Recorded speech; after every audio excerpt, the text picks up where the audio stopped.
Okay, I just started the recording. Today is class number 551, the keys to the kingdom.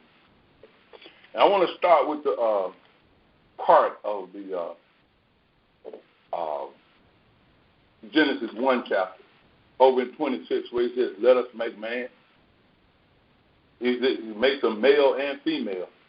And then he says, let them have dominion over everything, basically. Now, let's just let's think about this. Let us make man. And in Aramaic, the word us does not mean Father, Son, and Holy Spirit. The word us means, back in that culture, if a person got up to go, they were at your house or wherever they were, they'll say, let us leave and go to such and such a place. And it would just be one person, but they would go, let us. That's how they referred to themselves. So that also tells you that this is a man who is writing this chapter in Genesis 1. This is not some God in the sky or something, I don't know, that's a UFO or something that's speaking loud and they catching it. No. This is a man. Joel Goldsmith said he thought they called him second. The pen name was Second Isaiah. And so this man is writing his highest level of understanding. The consciousness of the Christ is what he is referring to as us. Let us mean consciousness. My awareness that I am making man in my image and in my life. Now that means so that I can communicate. Now who's communicating? Well, there's this God intelligence that we are aware of called spirit. And then there is this next phase of consciousness, which I was so amazed when I finally understood this. Because you can ask somebody, what is the soul, and they can't tell you. But when you narrow it down and realize the soul is the feeling nature, how you feel, that's soul. So spirit, which you are, the highest level of who you are, speaks. And soul, your feelings grab it, which is prayer, which is setting a trap for God, which is the word slaughter. That's what that means in Aramaic. You're setting a trap. And so that has the dominion over what it is that you're thinking, an idea of thought. That's basically all you have going on. A thought, an idea, then there's soul, the feeling. Then the condition of the soul, which was unconditional, you just conditioned it with the thought and the feeling, and now that condition is out pictured as body. When you see the body of your being or whatever it is that showed up as a theme or a symbol, then that is the completed picture. What I started to tell you guys a few minutes ago, but I didn't finish it, was Kenny and I were talking the other day about people saying, I'm living my best life. But most of them mean they're living it based on the things that they have.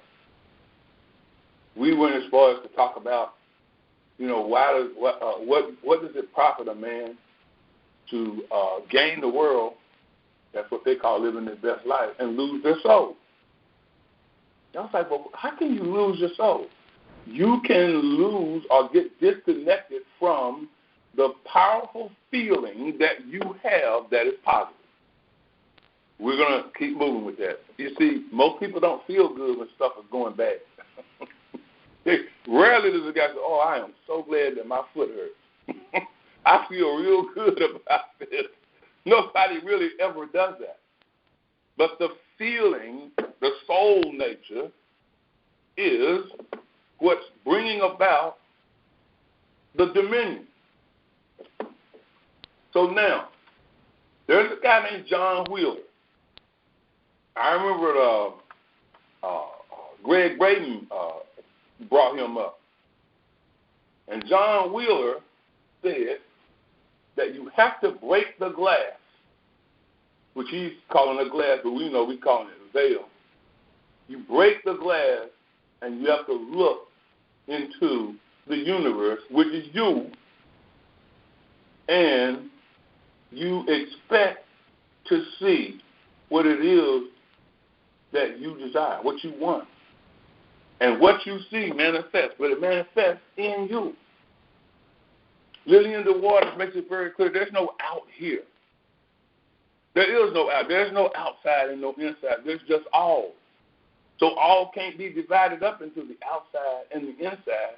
So what you see, you're seeing in you, you're seeing the condition of your soul based on your feeling. Okay, so now that we understand that, let's move on to why I chose the keys to the kingdom. Now, the word kingdom in Arabic is the counsel. The word. Jesus said the word became flesh. That's all he's dealing with. I think that, I'm not looking at my book today, but I think the term is malkupa. I think it means counsel, wise counsel. Coming from your highest self. There's only one self, and that self is God. But it's like the sun sends out rays, and we are all rays of the sun. So that means that, like Kenny said a couple of weeks ago, you can't separate water from water. And so, as we understand that we're moving forward, yet we're not going anywhere, so the only thing that's moving is a change of mind. Now, if we understand that the wise counsel, the word is always done. It's never not being done. It's always done, and we feel it. And once we feel it, we break through the glass and see what it is that we want to see. We see ourselves with it. That could be anything from wisdom, understanding, truth, all the way to a peanut. I don't care what it is. You're going to see it and feel it. People don't have a problem desiring. They have a problem receiving the completed desire. People have no problem. I wish I had this, or I wish I had that, or I desire this. But they don't understand themselves, and because they don't understand themselves, they end up seeing and receiving something other than what they really wanted to see. And that's usually coming by way of maybe this, maybe, here's the big one, maybe God doesn't want me to have that, but what other God is there other than the one self? That we have to come to. We can't even begin to move experientially unless we understand totally that the one self is God. There is no other self. So now, with that understanding that I am the self, that self is God. I can't make myself anything else. I can experience something other than that, but I can't make myself anything else. A can only be A. It can never change and be anything else. So now, when we understand that the kingdom is wise counsel, then we can understand why Jesus looked at the disciples. And he said, whom do men say that I am?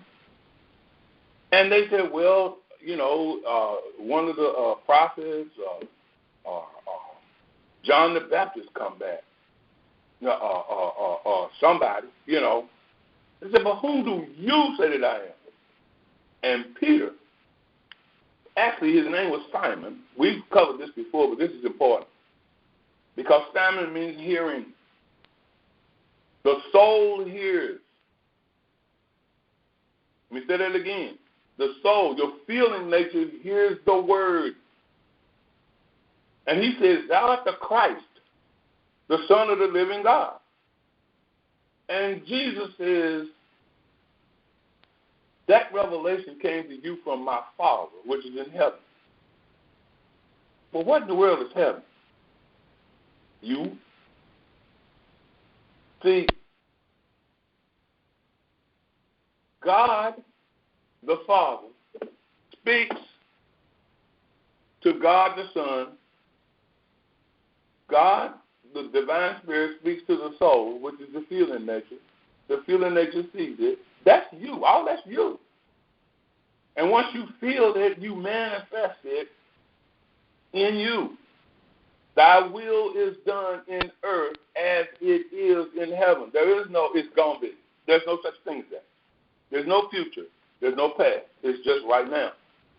So he says, you are the Christ, the Son of the living God. He says, well, flesh and blood didn't show you that. Wonder why flesh and blood didn't show it to him.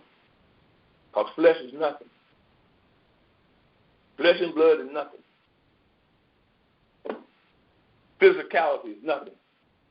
So he says, therefore, I call you, and I'm going to use a Greek term for this, Petros, Peter, rock, solid. You're solid in your understanding. Then he goes up on this rock, Petra, which is the feeling version of the word. So you have the stone and then you have the feeling. Those two agree.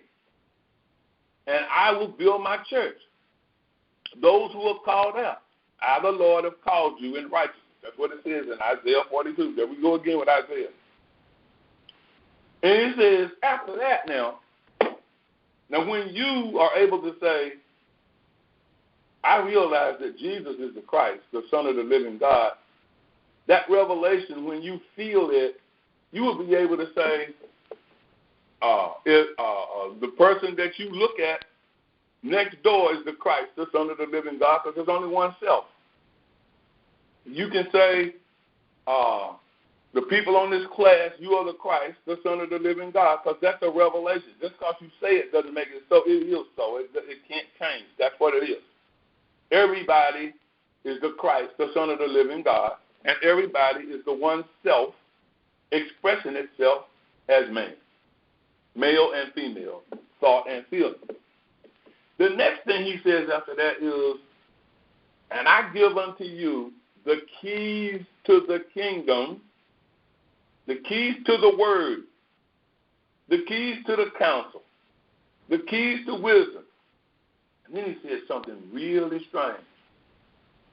What you bind on earth will be bound in heaven. What you loose on earth will be loosed in heaven. Now, what did I say heaven is? You. And what you bind in you will be bound in heaven. Man, I got a cold. I just bound that to myself. That's just, you bind nothing to you. You experience the nothingness of that.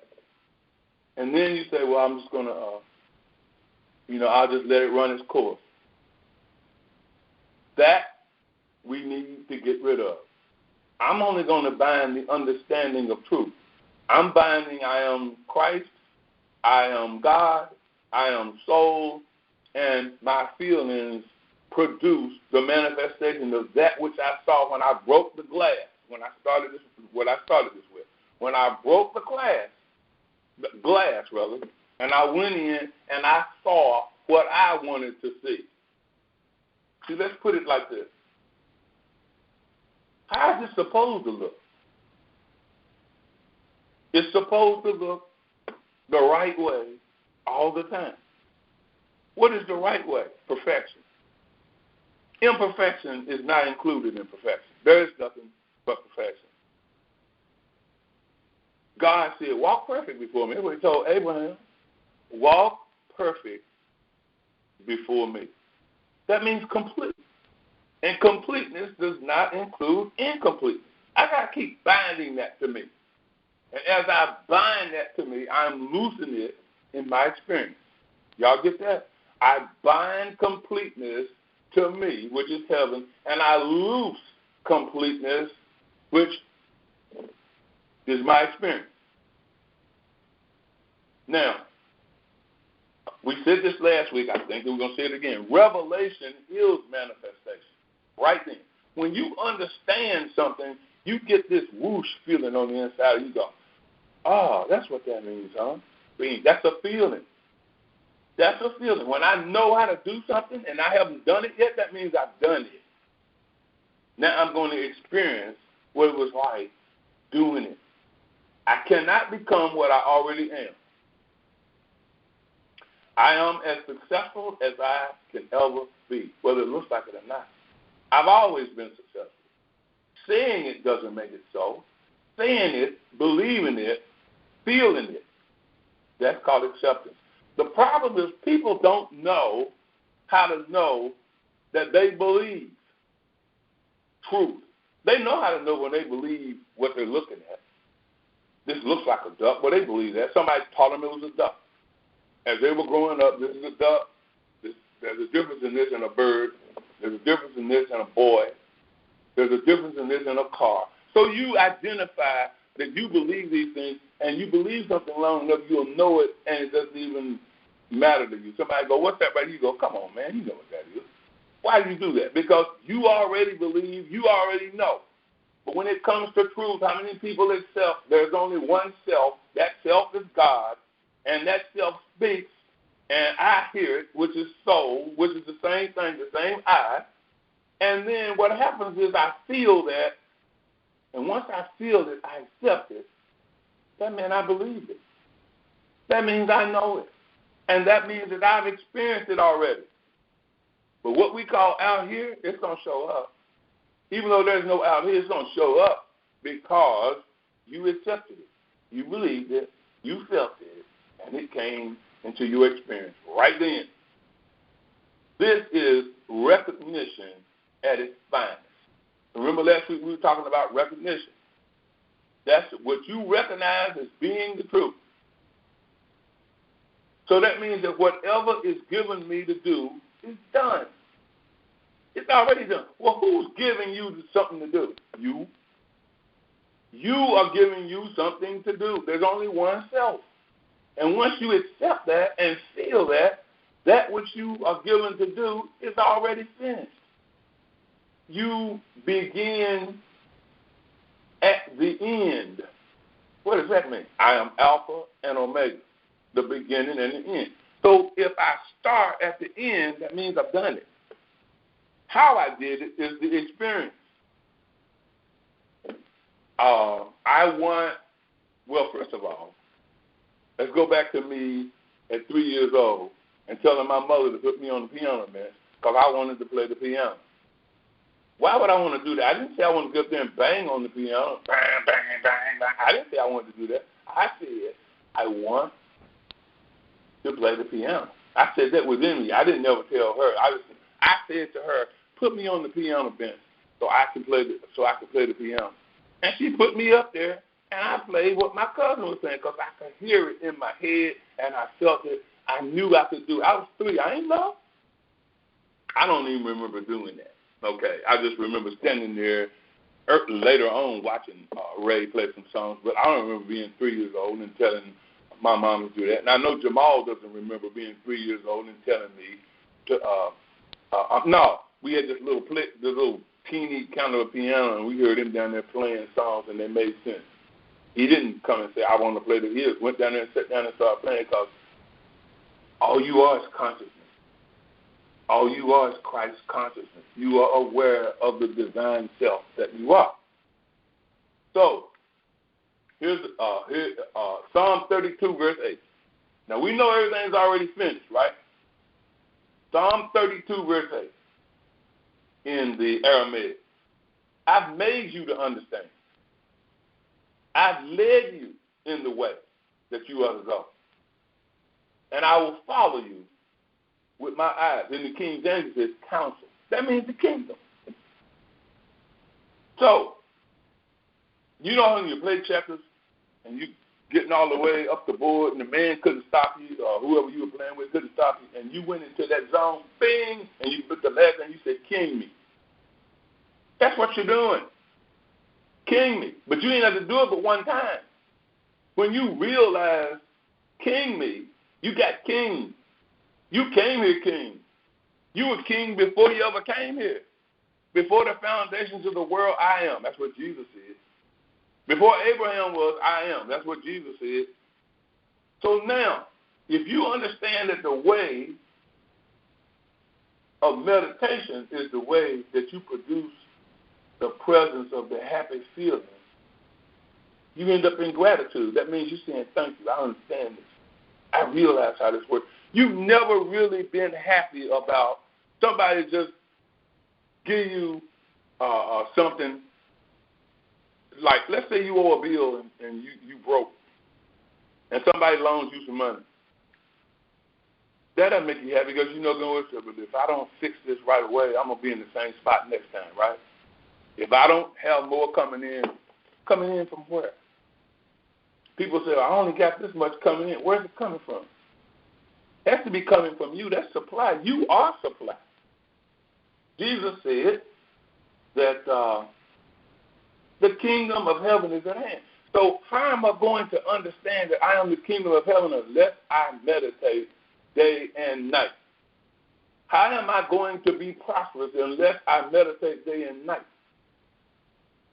Then this man shall make his way prosperous, then shall he have good success. I think that's Joshua 1, somewhere around verse 8. In his law does he meditate day and night. That man is blissfully happy. That's Psalm 1. So when we understand that there is a principle that we are this principle. We are not going to the principle of mathematics and saying, can you become 2 times 2 equals 4? When the principle is standing there, I already am 2 times 2 is 4. And I can just imagine if God were a man, which he is not, or a woman, which he is not, I guess it's better for me to say which it is not, because God is not politically correct trying to figure out which pronoun to use. But if God were a male or a female, a man or a woman, I could imagine God just sitting there with this crazy look on his face every time we say, can you explain to me who I am, when he's saying, I don't understand. This does not compute. Remember those little movies we used to see where the little robot would say, this does not compute. I do not understand what you are asking me. Why? Because you are who I am. And you already understand it. I just told you in Psalm 32. I've made you to understand who you are. I've led you in the way. Everything's the past tense with God. And with us, it's all now. I already did this. So, now we understand all that. He said something, the kingdom of heaven is at hand. How many hands you got? 2. The kingdom of heaven is where? At hand. He opens his hand and fulfills the desire of every living thing. What's God's hand? Yours. You know, when you cook, who cooks? When you get a glass of water, who gets the glass of water, who's drinking it? God is all there is. So understanding that, the kingdom of heaven is at hand, you're always giving out the kingdom of heaven. Harmony, peace, joy, it's at hand. Now, all of that seems like introduction, because all that seems like stuff that we talk and say all the time. But let's look at a little something that I looked at by Greg Braden. And Greg Braden gave an example. He said that some physicists took a tube glass tube, and they sucked all the air out of it. When they sucked all the air out of it, they closed it up, but then they noticed there were some little light particles inside of the tube, still randomly just floating along, just randomly floating. He said, so then they took some human DNA and put that in there, in the tube. And the human DNA began to influence or manipulate the little tiny lights. The lights they call photons.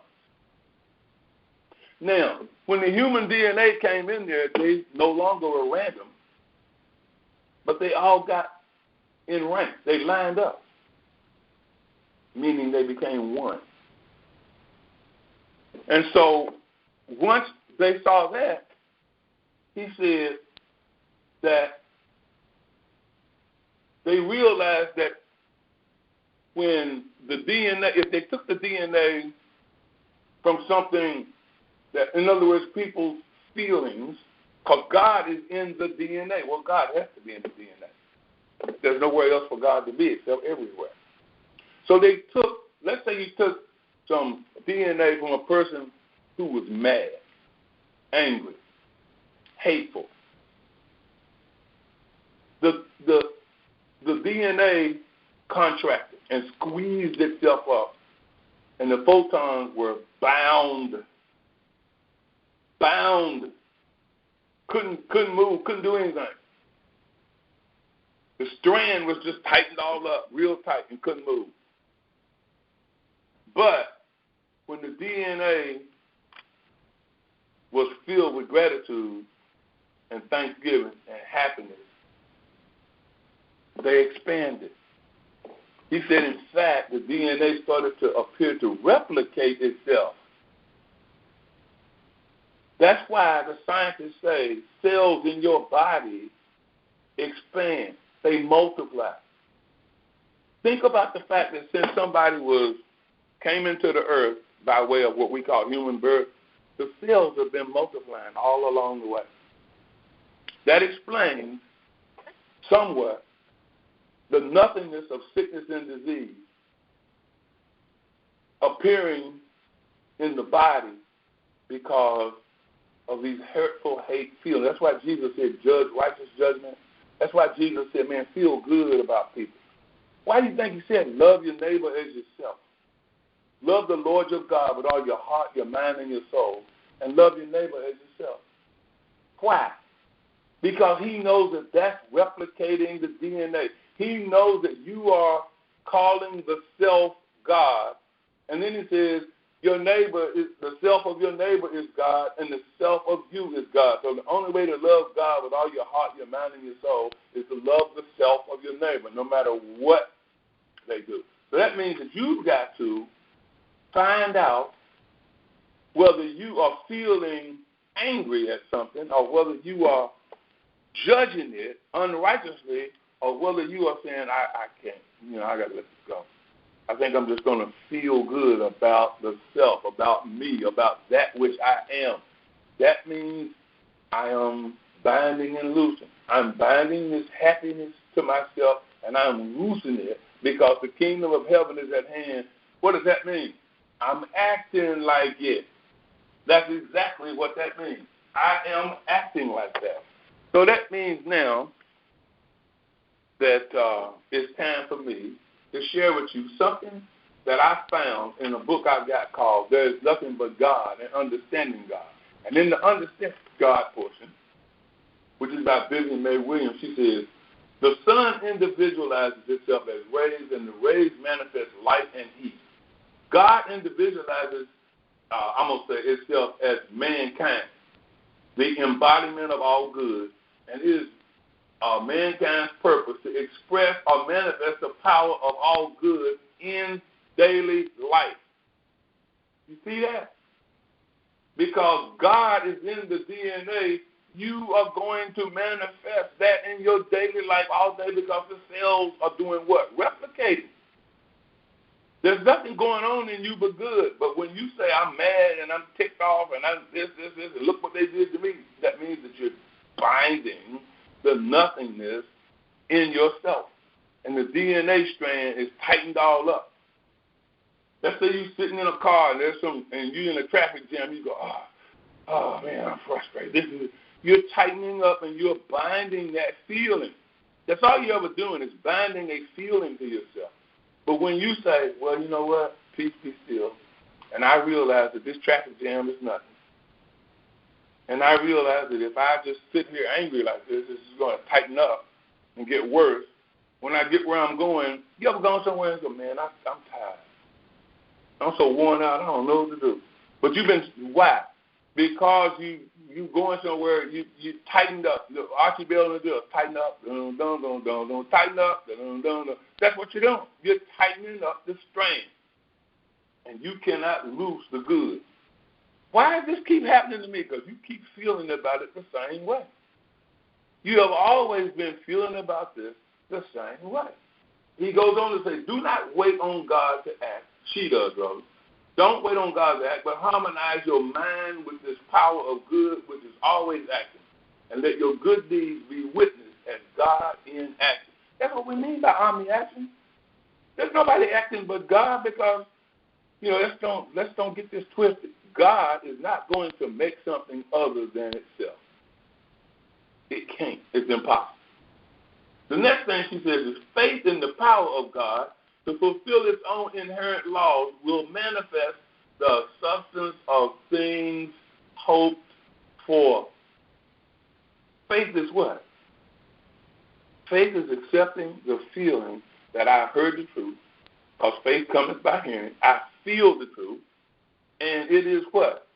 The assurance of that which I desire is mine. That's all faith is. We've come this far by faith. That's what they're saying, right? What for? What for? Just like I was saying a few minutes ago, I meant to tell y'all, when I couldn't find nothing on TV, and I never did finish that little end of the story. When I couldn't find anything on TV, I just went down and said, the best of the Stellar Awards. I said, I wonder what they're doing. And I clicked it on, and here these the Clark sisters singing, Living My Best Life. Yet one of them had already said, I've been sick. I'm living my best life. Why? Because I got hit records. I'm living my best life when I understand that feeling fused with the word, meaning kingdom of heaven is at hand in the DNA. I am loosing the presence, the good feeling. That's living my best life. There's no other life than that. Let God think for you by realizing that the wisdom or power of good within you is greater than the mind that thinks. False beliefs cannot interfere with God's thinking, for God is thinking you eternally.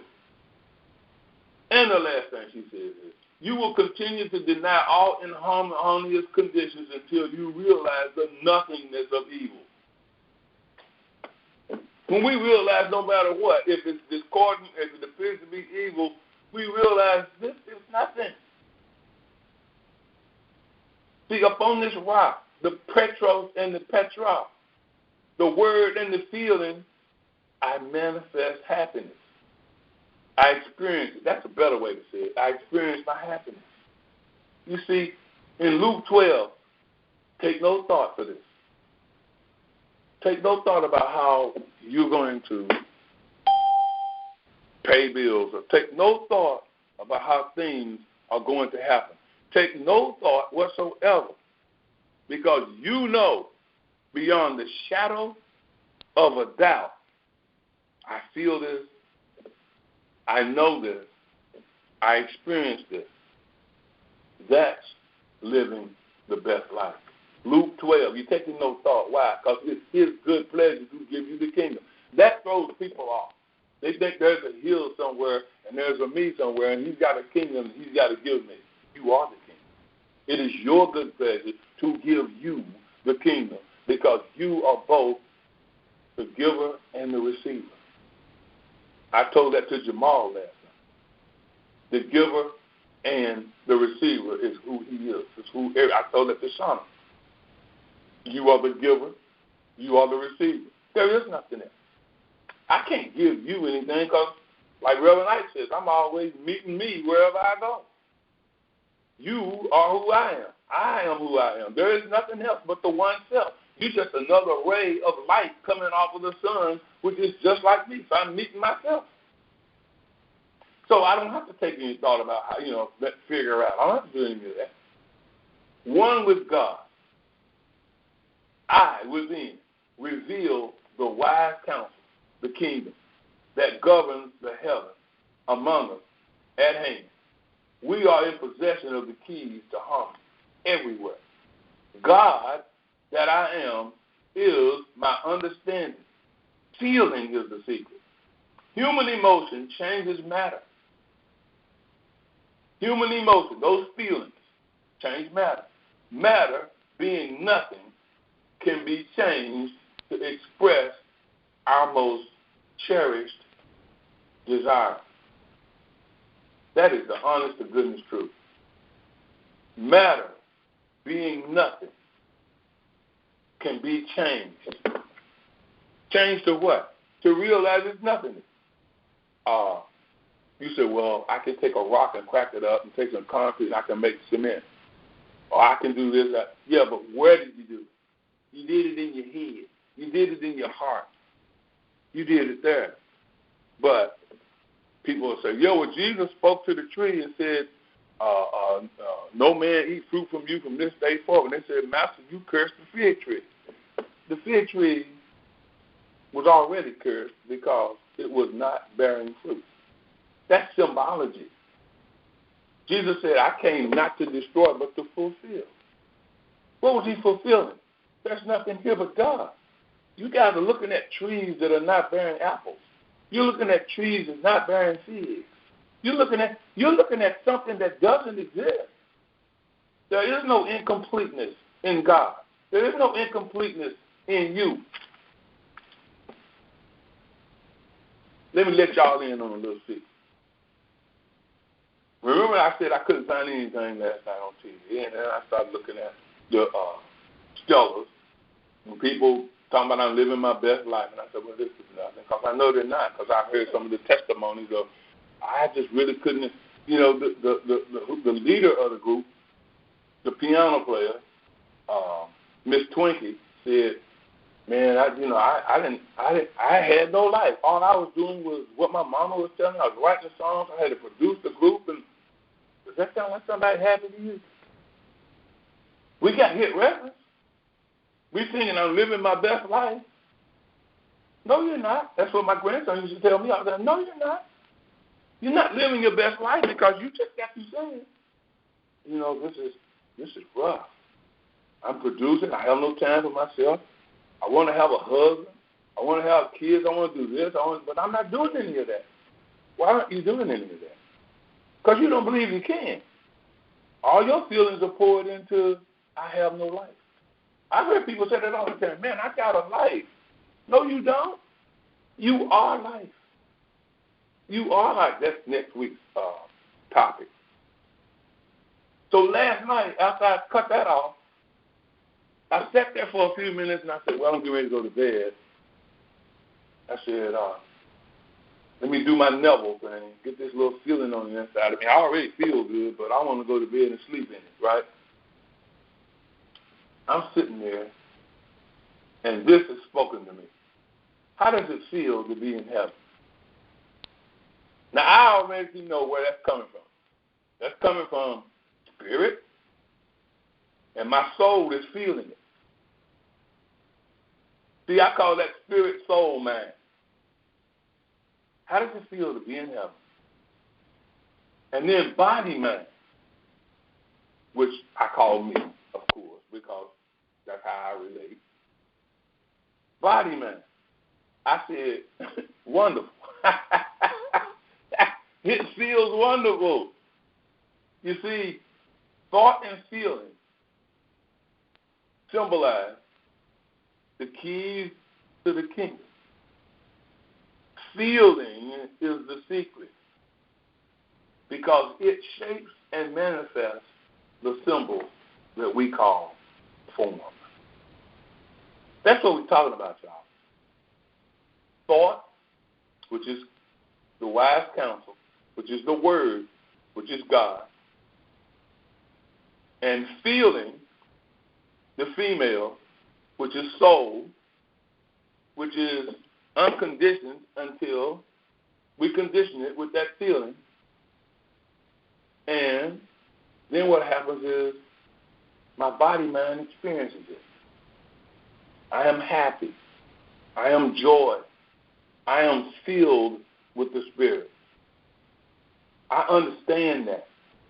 Therefore, I got some pretty tough things, well, tough-looking things, but they're nothing. They're nothing.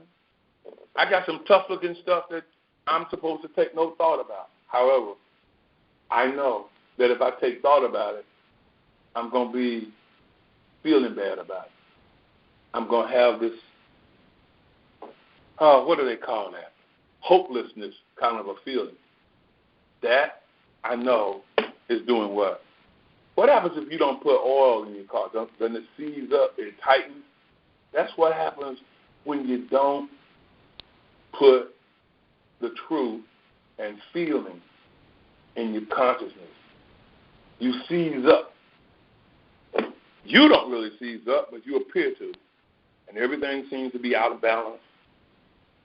Here are the keys to the kingdom. Here are the keys to binding and loosing. I feel the truth, the word, through meditation. And I experience the feeling of happiness and joy and gratitude because I manifest the appearance of the kingdom of God. Those are the keys to the kingdom, thought and feeling. Amen. So it is.